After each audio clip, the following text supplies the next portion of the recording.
Ерөнхийдөө одоо нөгөө дөнгөж яг цас ороод хүүтрээд яг одоо яг байгаль цагуурын яг нэг цагуур солигдож байгаа биш үү. Тэгэхээр хүмүүс маань яг оны хитрхийн нэмгэн хувцастай явах. Тэгээд мэдээ сектурал хундаа хэрэглэх янз янзын шалтгаанаар одоо тухайн шалтгаануудаас болоод асуулт хөлдөлтүүд үүсчлээ. Энэ талбарт мэдээж мөчтийн хөлдөлт асуулт хөлдөлтүүд тийм.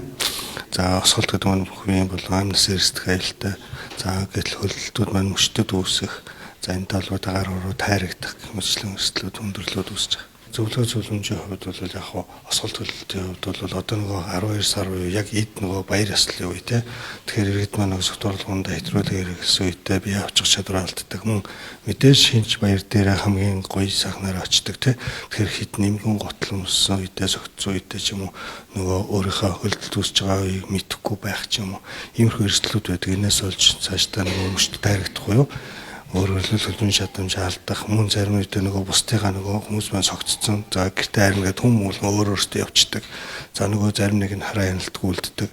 Энэтэй холбоотой одоо голомж талбайд нэг нь одоо хонгоо согтоод тасраад гэж ярьдаг те. Хонгоо согтоод ийм байдалд ороод мөн осгож хөлдөх буюу амнаас эрсдэх эрсдлүүд байдаг. Тиймээс иргэдтэй хэрвээ ямар нэгэн баяр ёслол явж байгаа бол эдгээр эрсдлээс бас өөрсдөө хамгаалаарай гэж зөвлөмөр.